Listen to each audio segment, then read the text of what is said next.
Well, hello, hello, hello, and welcome to another episode of the Laughter for All podcast.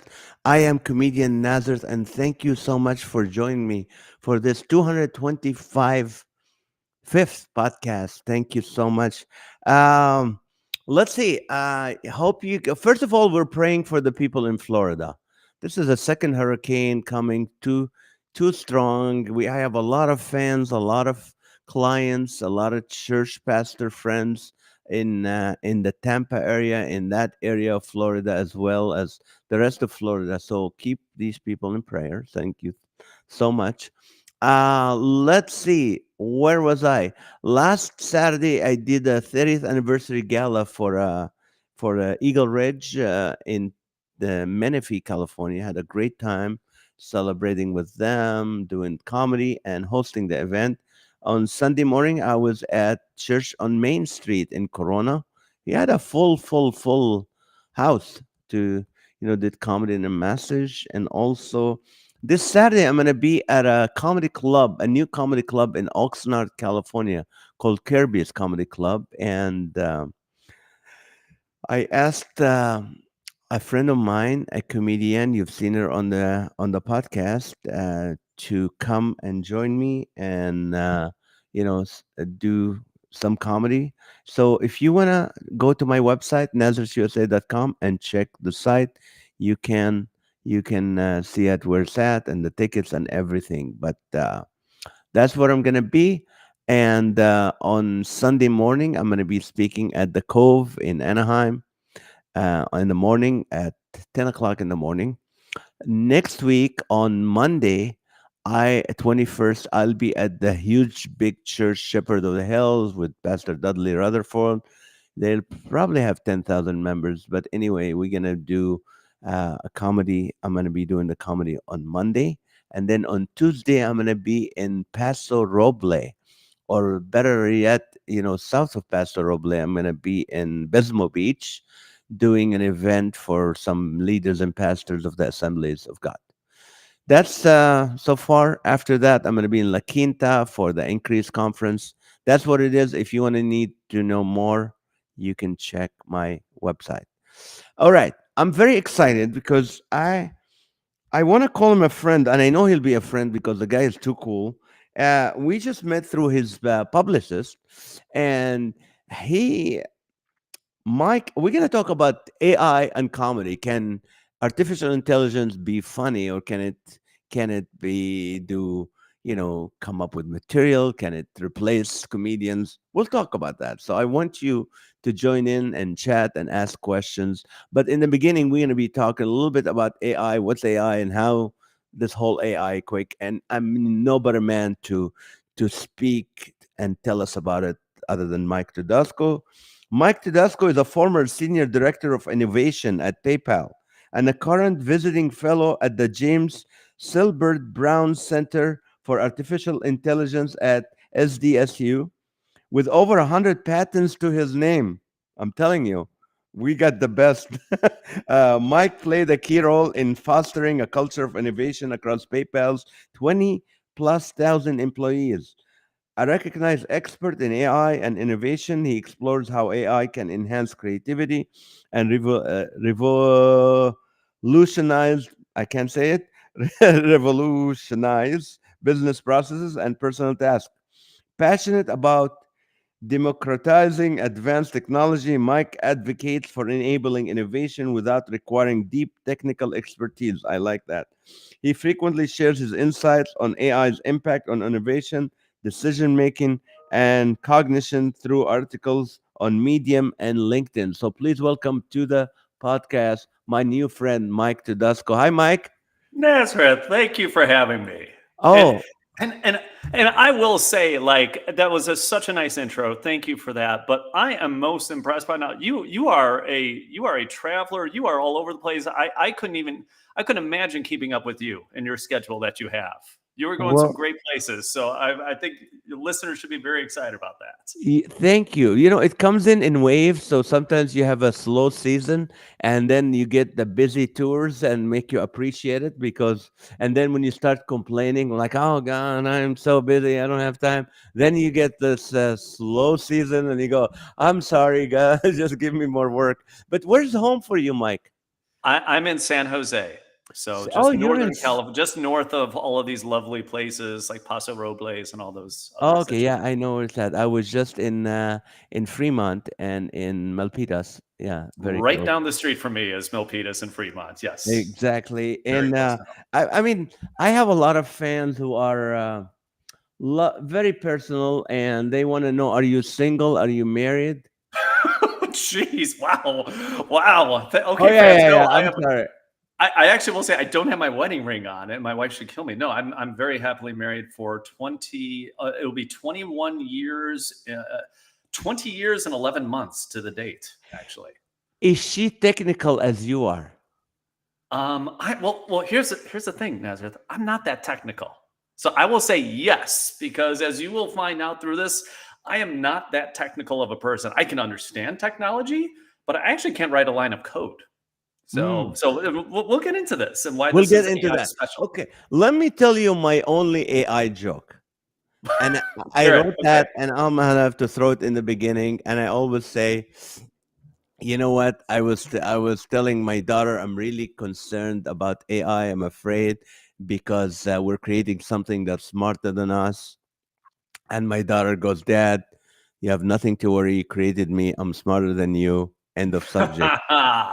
And then I went into the joke where I say, I know it's taking jobs away from people, but I said, people, don't worry, because in 10 years from now, there'll be AIs from other countries like Little AI or III coming and taking jobs away from our current AIs, like, Yeah, we'll show ChatGPT. those AIs. We're going to take their jobs later with Okay. other AIs. That's When right. did you start getting, you were with PayPal? That's huge. Yeah. That is huge. No, thank you, and I love my time at PayPal. I was there for 11 years. I like to say I was dangerously unqualified for every job I had at PayPal. Um, it was a great experience, though. I got to build a lot of fun products. In the second half, I was running the innovation group at PayPal, which got me to play with a lot of really exciting new technologies, things like virtual reality or augmented reality, blockchain, and dabbling a lot in AI as well, which was to me always the most exciting of all the technologies that me and my team Did got to play with. did virtual reality, like, we got too excited and then it just went down? I bought the thing, I played the games, and then you notice people are just moving away from that. So Nazareth, no, you're right. I mean, you can go. Oh my gosh, we could talk about the history of virtual reality if you want to. I mean, you could go back to like the 1990s when Nintendo had a virtual reality. It was called Virtual Boy, and it was like Mm. glasses you would put on, and everything was red in there. This was back in the 90s. They were selling this in the U.S. and Japan, and it just hasn't taken off. But I think what we're starting to see now, especially with some of the things that Facebook has been announcing lately, augmented reality. And the difference between virtual reality and augmented reality is virtual is kind of a closed world. Augment is just kind of like you're looking through glasses and it's adding stuff to it. So I'm Mm. looking at you, Nazareth, with my glasses, and maybe it's putting your name over the head so I recognize you in person or whatever See, it might be. see, I learned already. I did not know the difference. Augmented reality. Okay. No. So, well, I'll say just to build on that. I'm sorry. You're already using augmented reality. You probably just don't know it. Your phone that you have, if you have an iPhone, if you go and take a picture with a camera, it probably puts a little box up and stuff like that when your phone. That's augmented reality because that box doesn't exist in the real world. It's just using your phone for that. So, though that is a very primitive example of what augmented reality is. Now, when did you get interested in artificial intelligence? Great question. I would say really early years of PayPal, I started to get very excited about it before I was in innovation because PayPal was a company that almost by default had to be on the cutting edge of artificial intelligence. We Mm. really called it machine learning back in the day, but just so if I say that, it's synonymous with artificial intelligence. Um, and we did that because we had to be. So if you think about PayPal's business, they have all these credit cards that are staying there, that they're protected and all that. If PayPal is breached by hackers, any of this kind of stuff, like there goes the whole business model. Right. So for years, for decades, PayPal has had to be at the cutting edge of AI just because it was essential for its business. So I would see some of the things that the machine learning engineers would be building, and I would get really excited about that. I'm like, oh my gosh, you could do that. But again, to go back to the beginning, I'm not an engineer myself. And so it was always like I was very much in awe of the things that I would see our company do, the kind of experiences and all that we're using AI machine learning behind the scenes. The different thing that's happened the last few years is now AI is kind of in everybody's hands to play with it however you like. Right, right. And what do you comment? Is ChatGPT, is that the only company, or there's other companies, or you have different AIs? There's tons out there. And ChatGPT, look, if all that you know is ChatGPT and you're coming into this, that's fine. That's an amazing tool. It is world class. And frankly, for $20 a month, you are getting something more powerful than any AI tool. You would have been paying millions of dollars to even get something close to that just a couple of years ago. And now you get it for $20 a month. And that's just kind of the beauty of what it is. So ChatGPT is a great tool. Another one by a company called Anthropic called Claude. Meta or Facebook has their own.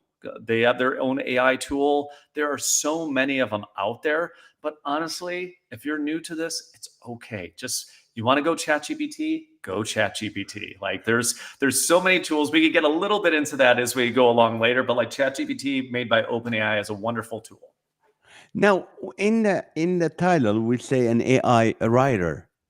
What I mean, how do you write for AI? I mean, what do you write? How do you write is it a program you write, or is it information you feed it? So two things, Nazareth. Thank you. So I largely write about AI. And You so write like about do AI. experiments with it and things like that. Like one thing we could talk about, I took an episode of The Simpsons and I tried to see all these different AI tools. Like, um, can it find the humor and understand the humor in these jokes? Like, will it actually be able to interpret humor? And so, like, that was, a whole article I wrote and published on LinkedIn and Medium as part of that. So, I write about like the technologies, how to use it, how to better our lives, and so forth. But to your question, I actually do have the AI write for me under a different name. So anything under Mike Todasco, it's really me You writing. wrote it. I have an AI pen name that goes by Alex Irons. So Alex AI Iron. Alex Irons, and Alex publishes books on Amazon and sells those books that are entirely made by AI, and has been doing this since 2022, so about 2 years now. And in all of those books, and to be clear, Alex gives all the money to charity. So it actually goes to the Second Harvest Food Bank of Silicon Valley, like all the money, because I don't feel right, like just writing books and having AI. I'm very transparent about it. And I will say, Nazareth, like the next question, like, well, how good are those books? They all stink. so, They all so, so, stink. Okay, so, see, that's good. That's yeah, that's great. Number yeah. one, I was gonna cover the ethicality of it, and you just been so gracious to say that. Well, what if someone? Because I know someone was saying, he said, I created a software. If you give it 5,000 words, it will write an entire 50,000 word book for you. And I go, is that ethical? Yeah. But you're donating the money, so you there is a guilt in there somewhere, right? Oh, seriously, Nazareth, if I was writing these things and I was making a bunch of money and all that, and like with these books, I mean, I'm doing a little bit of work, but honestly, it's kind of like I'm spending maybe a half hour nowadays on these books and basically hitting a button and say, okay, just write a book for me here. It is nowhere near it's nowhere near the amount of time it takes. And in all the books, I actually will write myself the foreword and say, hey, this is AI, people, and this is written by a human, and this is why I do it. But You're a it's an good man. experiment to actually see over time how it's improving. And it is improving. I would say in 2020, like 2 years ago, in 22, when I started doing this, it was probably writing maybe a seventh grade level or something like that. Mm. Now I would say it's a pretty advanced high schooler. Still not quite what you would expect buying a book on Amazon and your hard-earned money to buy a book, but it's like it is getting better. It is getting closer. It is still not going to be your favorite author. Now, We got a little ways to go. how is that works with what do you call it? I'm trying to find the word it passed me with like taking from other books and putting it in this book, like when you Copyright. not just copyright. It's called in school. We used to call it in college when you take something, cut and paste it and put it Oh, plagiarism? plagiarism. Yes. Ah, yes. Um, well, so copyright and plagiarism kind of tied together. Let me explain how the models work, and that will sort of answer it. Because the short question of this is every country is different. Like, for example, how Japan looks at this is very different how uh, the US looks at it, even though the US, the laws really aren't set yet. Um, but what happens is so that AI models will ingest a whole bunch of data. And this is any model, whether it's Elon Musk building a model, whether it's the OpenAI team, anyone, they just take tons of data, tons of information. Anything they could find online, they just put into this model. And effectively, what happens is then they run this on a whole bunch of really expensive equipment. Like the cost of building a new model is easily $100 million. It's probably going to be Wow. closer to $1 billion just to build a new Wow. model today. And it just looks at relationships between words. That's pretty much what it's doing. It's just Mm. saying like, oh, these relationships, but it looks at it with such a big amount of data, crunches the numbers. And then all that it's doing then when it's spitting out something, it's kind of giving you a representation of what it thinks the next word would be based on everything it's trained on. Now, the Mm. question is if you train on somebody's book and that's copywritten, you can't exactly generate the same thing. It's not like a database where you could just kind of generate it exactly, but you could get close. These are the questions of copyright that we're getting into. Like, okay, well, since you were trained on this thing, should that person be compensated? And these are the things like in US, we're going to be dealing with in courts. And this will all come, people will be hearing much more about this in the next few years. Like lawsuits are already abundant against these because these companies have a lot of money. And the people that they're taking content from, let's be honest, they don't have a lot of money. So Mm. like That, there will be lawsuits and this will be hashed out and we will see what the law says in the US in the upcoming years. that's very, very interesting. Yeah. So, okay. So you took the Simpson episode of The Simpson, you put Yes. it in there, and you tried to find out if AI could figure out the jokes or could. Yeah. What was? Yeah. Tell us about So it. AI and comedy. What is so your thought? so here's the theory I had going in was that the first step of understanding and being able to do comedy is to be able to understand comedy. Right. Like you have to kind of understand, well, what makes something funny to be able to then recreate it and do it yourself. So if you just go into like ChatGPT and said, "Hey ChatGPT, tell me a joke," it's not going to be very funny. Mm. But I always like to say it's the equivalent of just walking to a random stranger on the street and saying, "Hey, tell me a joke." Like to be like, what? Wait Right. a minute, hold on a second. Okay, and it's probably going to be the same level of comedy as that. It's Right. not going to be very well thought out or anything else. But the theory I had was, well, could this actually understand a joke? So I took one of my favorite episodes of The Simpsons. It was an episode where Bart gets an elephant, and in that, it's a classic John Schwartzwelder episode. He's the writer of it, and I took three different examples from there, and I literally just like had it on pause on Disney Plus, and I was typing up the script, like literally, like beat by beat for each of the three different jokes. A simple, a medium, and a complex joke. I kind of used my own judgment as to what each of those was. And then I fed those scripts into different AIs, ChatGPT, Claude, all of these different AI models to just see, okay, how close is it going to get at explaining what makes this joke funny? Mm. And the takeaway on all this is it's pretty darn good. And frankly, I think it was better able to explain what made often was able to explain the jokes better than I could. Now, there are a few times I will say that a couple of the models, like, this is the joke, and it's like, oh, it's fun. And I'm like, no. It was just flat out wrong. Like, it was missing the humor, like the references, it just did not get it. That did happen. But some of the better models, like ChatGPT, for example, I think got every one of them, and frankly, got it in a way that was probably even better than I could explain it.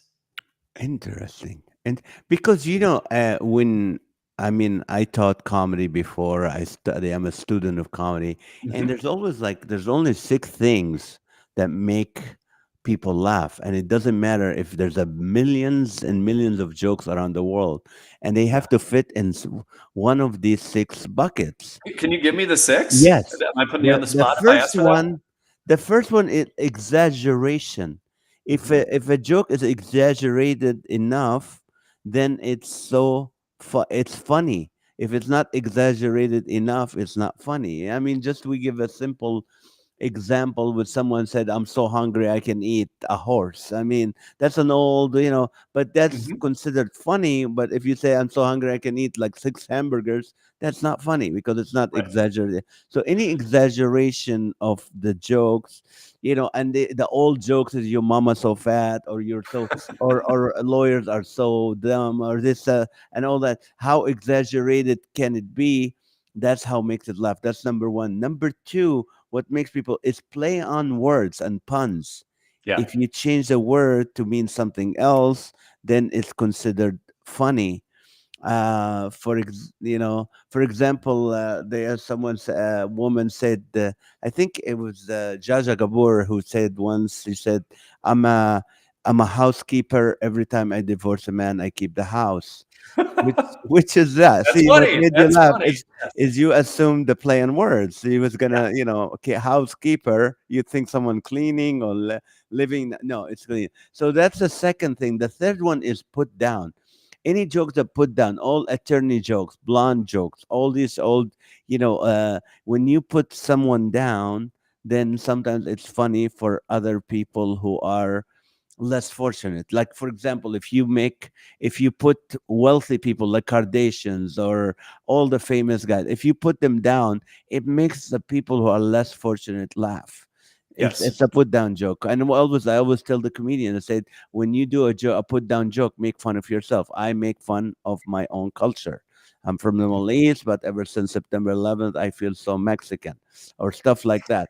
Jokes that makes people go, okay, I'm picking on my own culture, Yeah. and therefore it's funny because I'm putting down myself. So that's exactly, and that's where comedy changed throughout the times. And with AIs, they have to learn that it changes. Like, before you could make fun of anybody, now you can't. You Yeah. have to pick on your own self. The fourth one is physical humor. You're walking and you slip on a banana, or someone like Jim Carrey's humor. It's always physical, and physicality is funny. Another one is called observational humor, which is Jerry Seinfeld. I mean, stuff like, have you ever noticed why they put Braille on a drive-through bank teller machine? I mean, Yep. stuff like that. It's like, oh, that's funny. That's an observation. I didn't notice why would they put Braille on an ATM machine drive-through. Stuff Yeah. like that. But the last one and the most one, the biggest one that gets people to laugh is surprise.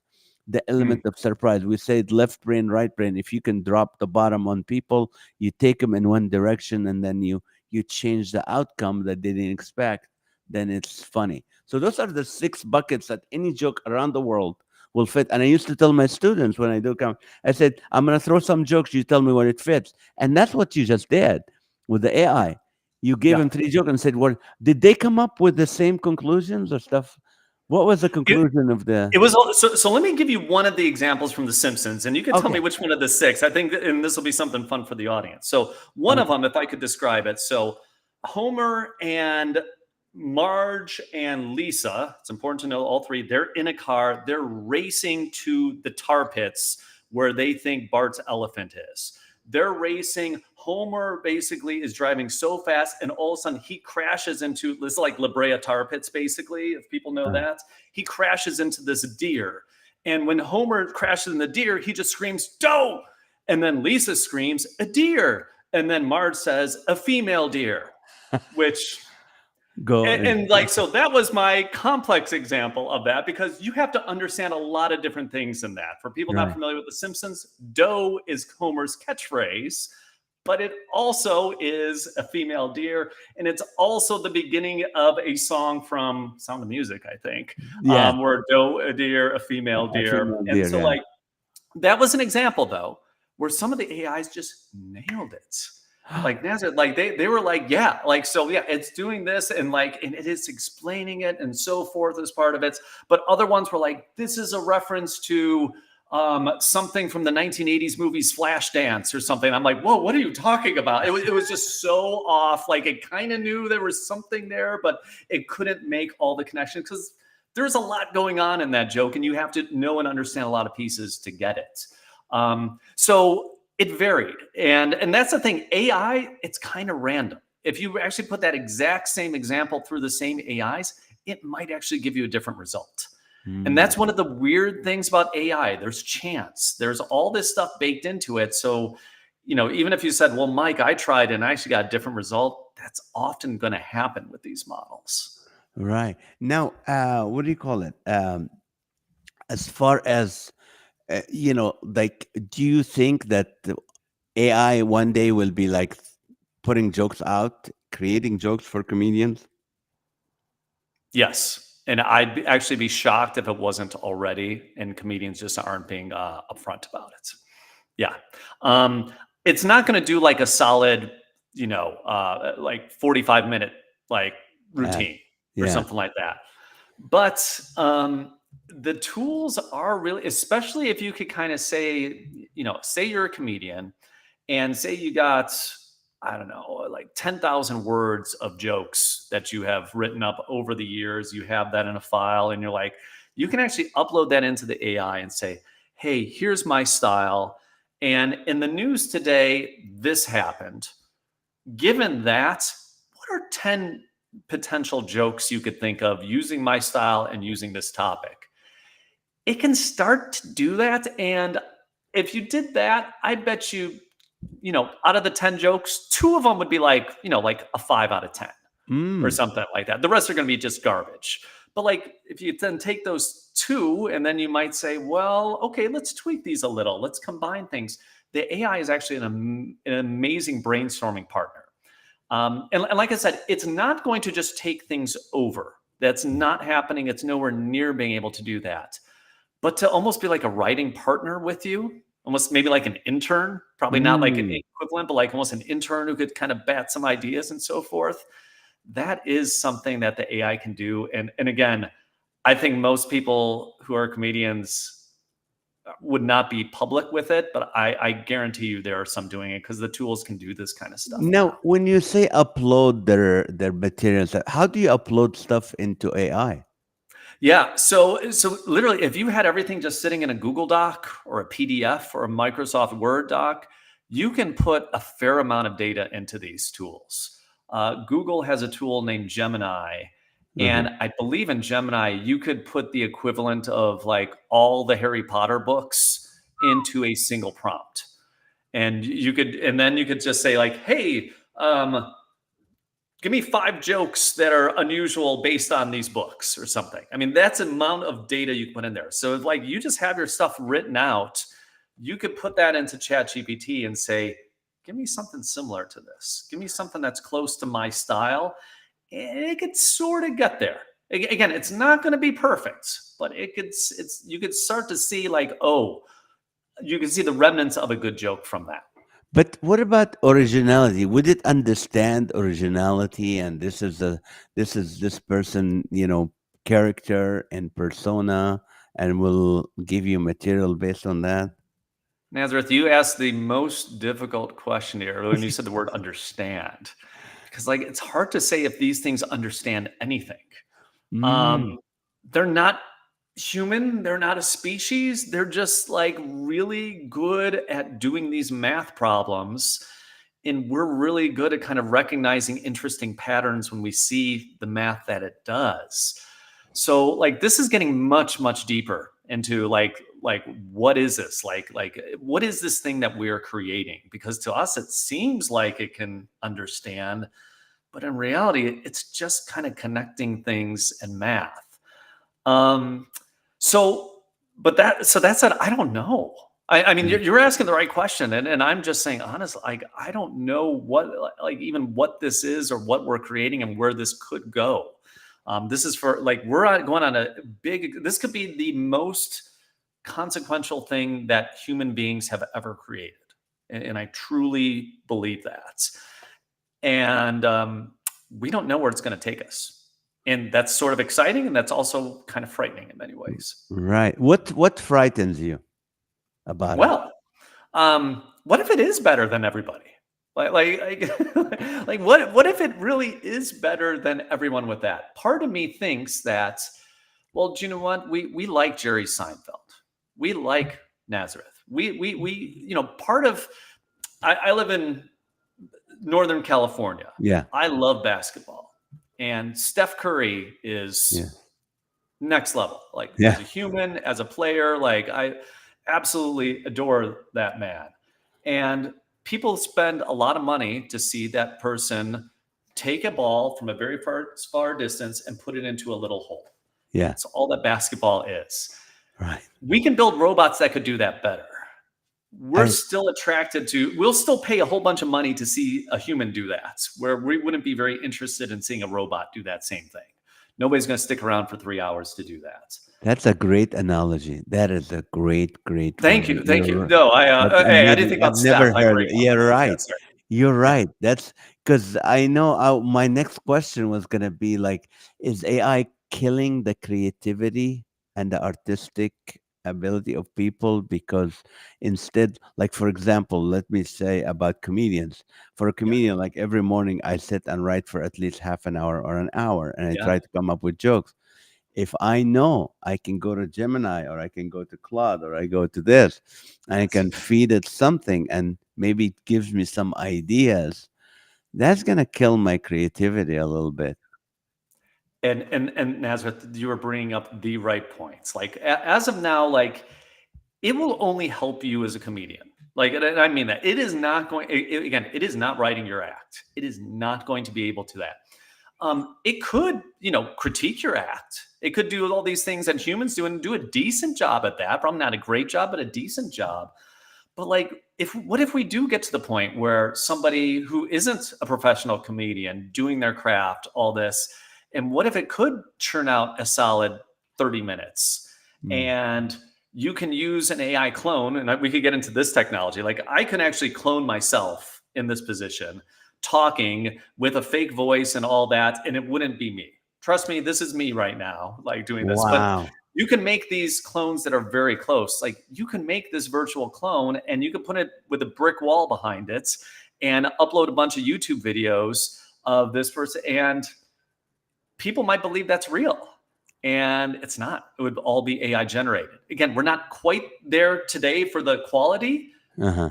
but in a few years we could be. And that's the point where I'm like, oh my gosh, like that's the part that scares me. It's like when we do hit that tipping point, when this is actually substantially better or than, maybe the best people, assuming we get there. We may never get there. We might hit something that blocks the AI that doesn't allow it to get to be that good.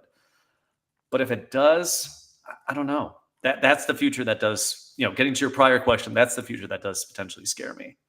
Yeah, it could be the president coming out and telling warning people and it's an AI. that's You that's so that honestly, Nazareth, you could do that today. Like you could take Kamala Harris or Donald Trump or Joe Biden. There is so much training data; it would be easy to build a model that could mimic their face, their reaction, and their voice.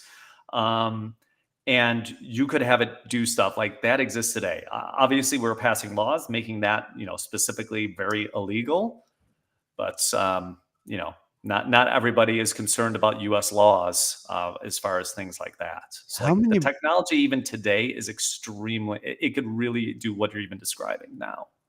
how many books do you read a month? About 4. I shoot for 50 books a year. So I try and do one a week, either on Audible, which I still consider reading Yeah. if it's on there, or I actually have a sauna back there.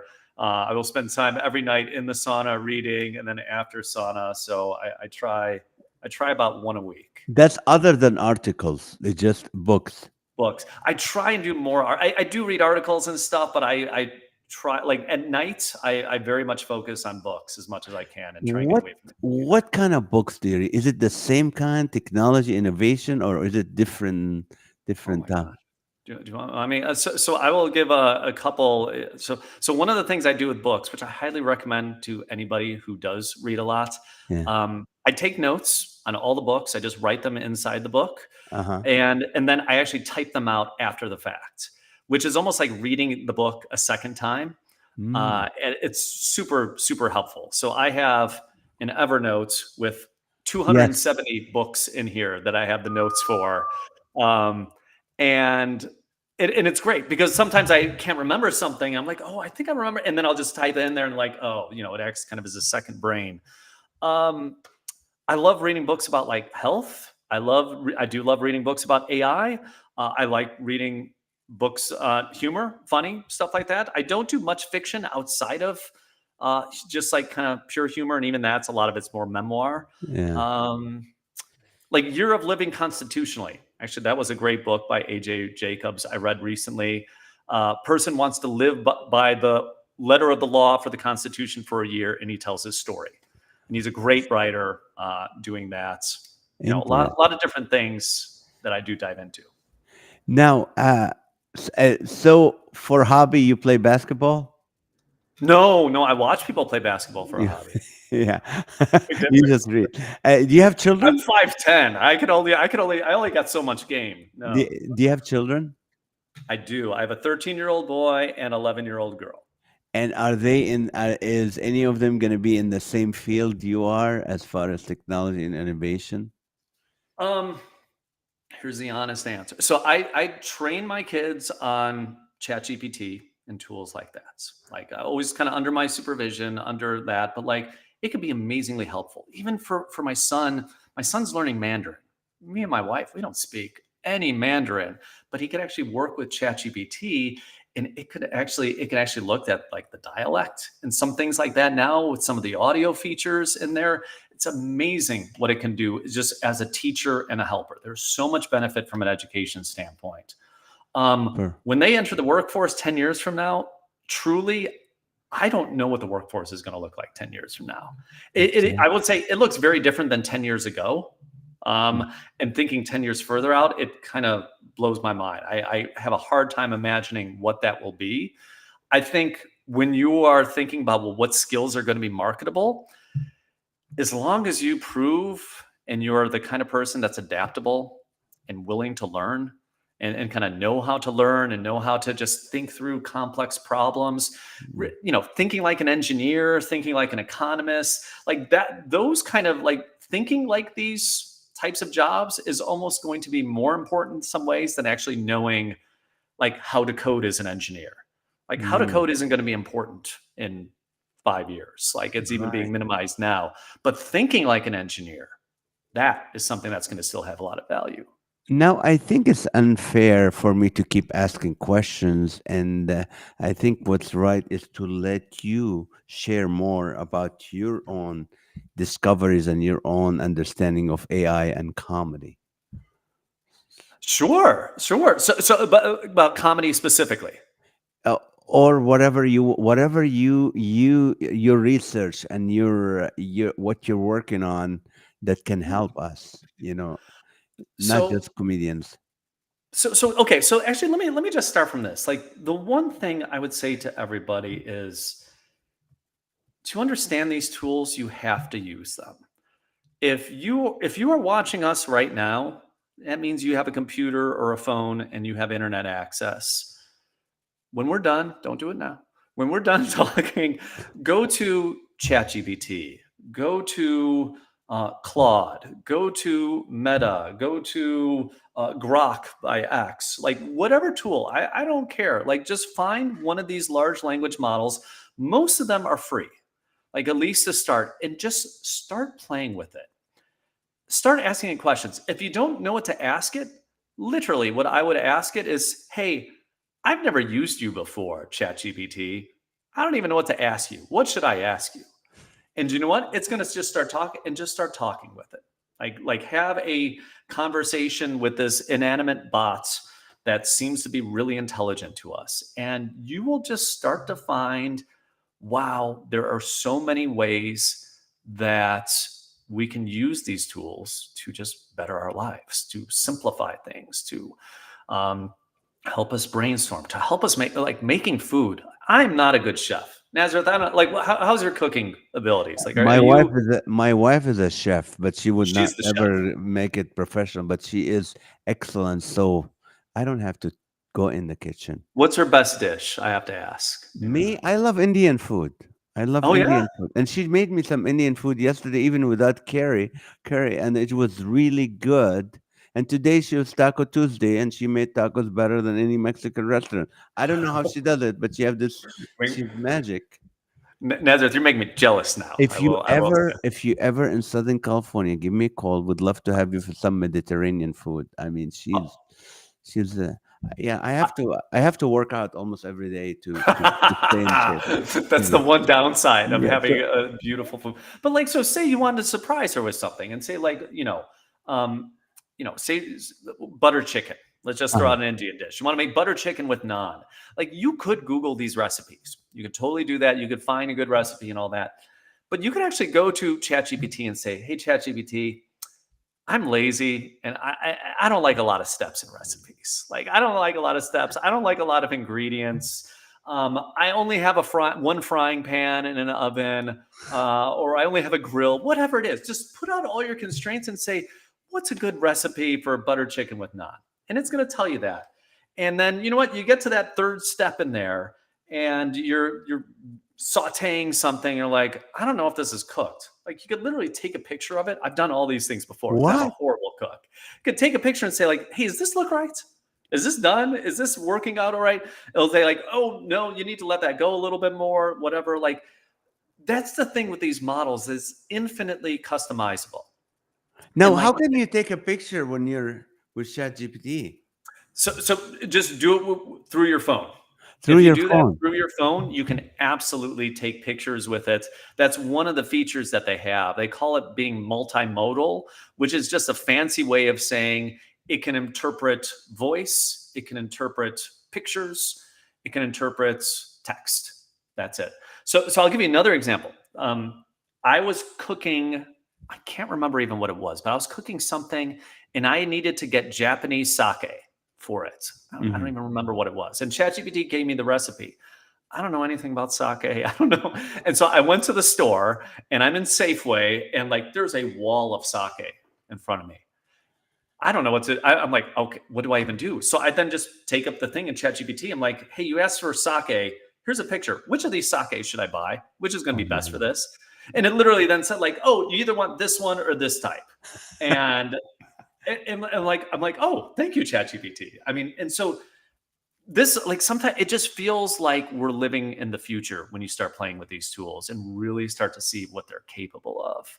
And that's why if you take away, to your listeners, if you take away nothing from this than anything else, like this is not something, look, AI is coming. There's no Hmm. changing that. Like, even if the US said AI is illegal, believe me, China and all these other countries, they're going to be building their models and all that. Like it is coming.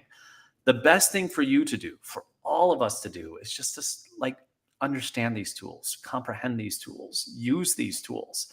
And believe me, I have no financial stake. Like if you sign up for Right. ChatGPT, I don't have a financial stake in them on anything. Like I'm independent. I'm just trying to help folks out with this as much as possible. But like this is the next big wave that is coming ahead of us. And the sooner that your audience understands that, uses these tools, finds out how to do things with them, like it's going to put us in a wonderful, well, and I guess it's going to put everyone in a much better place than if we just let the jokers like me who live in Silicon Valley be the only one using these tools. Like Could they it should be for everyone. Could it tell you which stock to buy and which investment to make and all that? It 100% would and could. Is it going to be good bets? Probably not. It's not quite predicting the future. I did try and do an experiment. You'll probably find this interesting. Yeah. Um, there was something that was released about a year ago. It was called Auto GPT, which basically means the language model kind of runs off and by itself and does its own thing.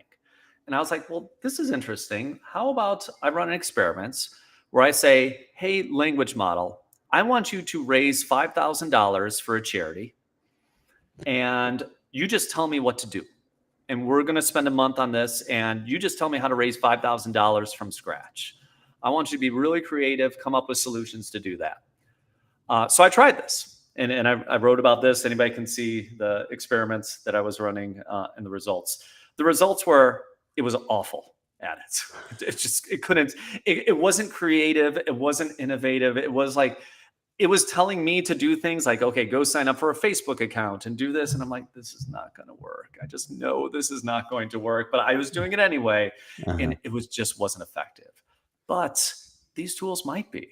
I mean, we might be getting to the point where you can use these to pick a stock or to say, hey, I want to raise $1,000 for the church. Like ChatGPT, go off and do that. Like, that future may not be that far away. It's not there today, but like Mm. these are the kind of things that may be in front of us. I heard of something where it says like AI vomiting, like just throwing crazy stuff. Yeah, Is that the word for it? It vomits or what? I like vomiting. Yeah, I think that's a good word. Hallucination or Hallucinate, confabulation are the ones. I like vomiting though. I'll go with vomiting. But yeah.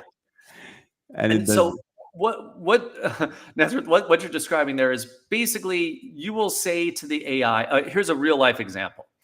Uh, So people ask the AI, my pizza is not um, gooey enough. mm, How do I'm trying to make pizza. How do I make it more gooey? I see. And the AI responded and said, like, oh, if you want to cook a pizza, make it more gooey, you should add glue to it. Now, to be clear, hopefully everybody in the audience knows don't add glue to pizza. Right. Please don't do that.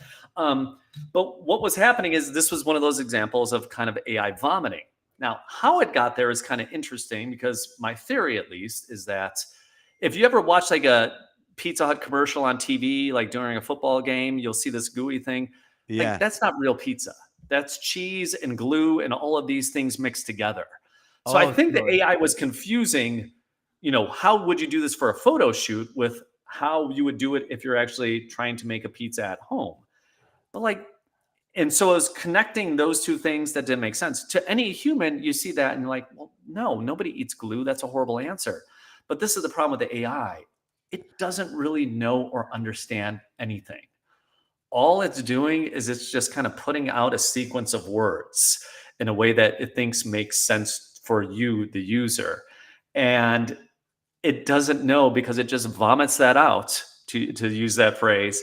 mm, And but any human would know immediately, well, that's not right. And that's it not. does those kind of things all the time. N- n- And it will continue to do that because it never fully understands. It does get better at that. It's improving. There's probably less of that. But that's something you always have to be aware of when it's doing this. Right now, you mentioned that you AI wrote some books, under your the name Alex Alex Aaron. Irons. Yeah. Yes. What Yes. was the topic? What was it about? What was these books about? Oh my gosh. I did just, I mean, I've done everything from just saying to the AI, hey, AI, pick a topic for me. And I want you to write this entire thing. And I want you to go through all the steps and all that. And I'm just kind of reprompting it and all that. And then I copy and paste. To very specifically, I would say, okay, Sherlock Holmes, for example. Sherlock Holmes at the beginning of Yeah. last year went in the public domain, finally.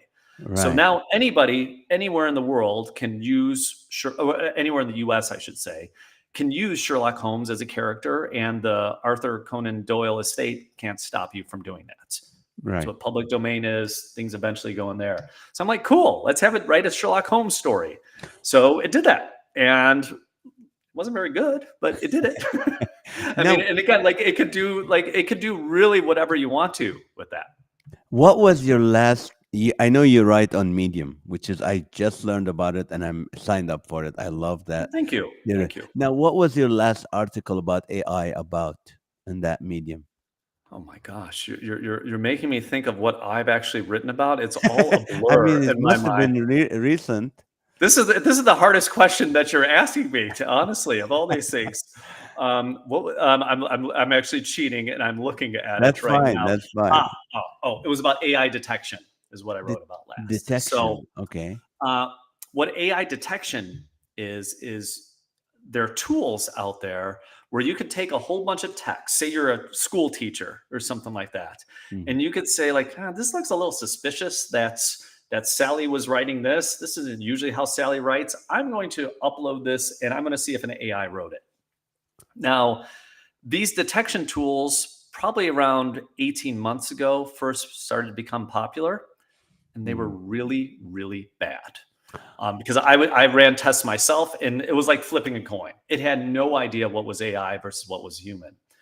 And the reason I wrote this Medium article is because Grammarly, which is Yeah, a great I'm familiar. tool that I actually use that uses a lot of AI, they also have a free AI detection tool, and it's pretty good. It's not perfect, and this doesn't give. And I'll say why teachers shouldn't just go run out and say start doing that. So I probably uploaded, let's just say 75 to 100 pieces, either that I knew I wrote myself as a human, or I knew an AI wrote as Alex Irons or whatever. And I just kind of continually did this again and again and again. I even ran some little experiments to see, well, what if multiple AIs are writing something? And generally speaking, if it was written by an AI, it was like 60 to 100% confident, or 60 to 100% of the content it thought was written by AI. And if it was written by me, between 0 and 20%, it thought was written by AI. So it's at least kind of putting things in the right buckets. The thing that I was not able to test, which is one of the big issues with this, is for these have been inherently biased against non-native English speakers. Mm. So if English was not your first language, there's a certain style and cadence that is often recognized by these models as being written by AI. And it's hard to even pinpoint, well, what is it exactly? We really don't know. But that is a big watch out. And so, like, why a lot of schools actually said, hey, teachers, you have to stop using these tools, because it's like, it's discriminating against the non-native English speakers as part of it. But the tools are getting better. They're still Mm. not quite there, but it's interesting. I use these tools all the time just to see, like, does this sound like AI? Like, I'll throw my own words in there just to see what score I get, and it's free for anybody to use out there. Now, is it dumbing down our students? AI is. I think it's changing how we teach for sure. Mm. My son, who's in eighth grade, his English teacher, I mean, they're handwriting everything. They do not write outside of class. So he's not taking anything home to write, and that is a direct line from ChatGPT Wow. and all these other tools. So it is changing how we teach. I think it will dumb us down for certain things, just like how Google Maps and Waze, for example, have dumbed down people's sense of direction. It just Exactly. has. You're very knowledgeable. What's your IQ? What is your IQ, Mike? Come on, honest. It's over I don't 145. know. I could ask the AI what it Are is. you with I have no idea. Mensa? Thank you. I've signed up with Mensa before. Um, yes, in fact, I have. Wow, that's I got a letter from them, so kind my, of we're. But your intelligence is a whole different level. I can my listen actually my to. first published piece ever was in a Mensa bulletin, which is their article from about like 15 years I ago. can Well, it wasn't tell. any It's good, just but yes. you're. So no, you caught me, Nazareth. I can But talk to you for hours and hours because oh, I'm very curious about things, and you're just coming up. What is your next thing that you're intrigued about AI that you want to do research on? yeah, and this should come out hopefully by the end of October. I will be done with this piece, but Yeah. I think words artificial intelligence, just AI, is toxic in the US. And so, what I'm doing right now is a survey of a few hundred people where I'm basically going to ask them what their thoughts are about AI, for like using AI to spell check, for example, versus using, Microsoft Word to spell check, and see how that is. The trick in the survey, because I'm going to give two different groups, two different surveys, look at the results and see what the difference is. Microsoft Word, Google Docs, all of these things, when you're using spell check with any of these tools, it's using AI. Uh, Um, you just don't know it. You don't think of it as AI and so forth. So I'm looking at a whole bunch of examples like that of where you are actually using AI and it means the same thing, but just having the word AI there gives a completely different perception. I wish it wasn't called artificial intelligence, and I think this is going to probably be my thesis of this paper, of this article I'm writing. But I really wish it was called augmented intelligence, because it can make what we do better, and that's what these tools should be for. But I think right now, I think a lot of the perception is you just hit a button and it's going to be creating Shakespeare. No, it doesn't. It doesn't quite do that, but it could one day. And I think that's, it has a very bad, uh, perception, especially in the U.S. I think in other countries it's not as bad, but in the U.S., for those reasons, I think people really frown upon AI and the tools. where can people find your articles and books and that you personally wrote? And how can they, get to find out about you? Maybe they can ask you questions or something like that. What is? Yeah. No, no, absolutely. And Nazareth, like I hope people reach out and so forth. Like, so I'm on LinkedIn is probably the one social I use the most. Just Mike Todasco on LinkedIn. My posts, it's the same things on LinkedIn or Medium that I post. But LinkedIn, if you want to like drop a message, follow me, comment on any of the things I have. I would love to have conversations with people about this. Michael, I just want to help people with this. I'm really not selling anything here or anything like that. Right. I see this as being such a huge thing that we're going into for humanity, that I just want to bring as many people from as many different diverse backgrounds on board to understand and comprehend and help us make better decisions with where we're going with these tools. Do you have a podcast? I don't Yes, know. you need that. I need it. Oh yeah. Oh yeah. So To teach Nazareth, can people. I tell one funny podcast story? So about Yes, please. before ChatGPT, Uh huh. I was like, do you want? I'm going to start a podcast, but I'm not going to host it. I'm going to have an AI host my podcast. So, and this was, again, this was fall of 2022. ChatGPT hadn't hit yet. It was still kind of novel. I did a couple tests with friends. It was going okay. And I got the first, I'm not going to mention the person's name, first person who was like a legitimate podcast guest that I kind of know and so forth. I'm like, okay, I'm going to do this with you. I had this, and so I'm recording this just like what you have here. The AI is talking to them. It's asking questions. It's interpreting what they're saying, asking questions back. It's not working well. And then at the end of it, I'm like, boy, that didn't really work well. But like, thanks anyway for your time. And then of course I look down and I see I never hit the record button. And and Nazareth, that was like, I'm like, oh my gosh, I don't. That to me was like, I am not meant to host a podcast. I'm more than happy, Nazareth, to come on anytime and join you Okay. on yours. I For will. me, I will take you up. I'm not smart enough to actually be able to hit that red button Oh and yes, you record. are. It's the intelligent people that forget stuff. Well, You're too kind. You're too thank you kind. so much for your time, and thanks, Carlos, for introducing your publisher, introducing me to me. I mean, I learned a lot, and this podcast next week will go on iTunes, Spotify, and all this, and there'll be thousands and thousands of people that will listen to it, and they will hopefully they. I know I learned a lot today, so thank you for your time and what you do, and I appreciate you anytime, man. Let me know next time you're in Southern California. I would love to have you over for some good food. Nazareth, I might take you up on that. Please do. I will probably take you up on that. And please, to your audience, reach out. Don't be a stranger. I don't bite. Perfect. Okay, guys, you go on LinkedIn, Mike Todasco, which is Todesco,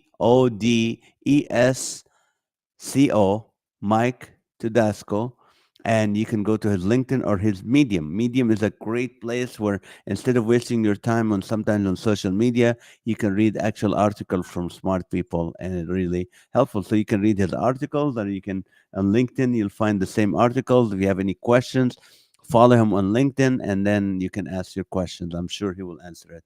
I appreciate you. Thank you so much for your time, Mike. Thank you so much. Nether, Take thank you. care. It's been Uh-huh. All right, guys. Thank you for watching. That's wow. That was excellent. I know I told you guys if you want to chat and you want to ask questions, and nobody took advantage of that, which is fine because that gave me more time to enjoy asking my questions. So that's awesome. So thank you guys so much for watching. Again, this Saturday I'm going to be in Oxnard, California, south of Ventura, north of the valley. I'll be doing a comedy night at Kirby's. So come and enjoy it. Sunday morning, I'm going to be at the Cove in Anaheim in the morning at 10 o'clock, Cove Church in Anaheim. You can come see me there. And the rest, go to the website. Thank you guys so much for watching. I really appreciate it. That was an awesome podcast. Subscribe and let your friends know about it. God bless you and have a great night. Thank you.